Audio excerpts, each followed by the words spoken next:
Hello, Liza, how do you do? I'm writing you a letter, I hope it reaches you. I know it's been a long time since you heard from me.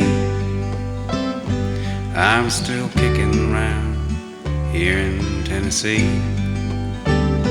I heard you got a new place, I heard you got a new job, I heard you got a haircut and it looks real nice.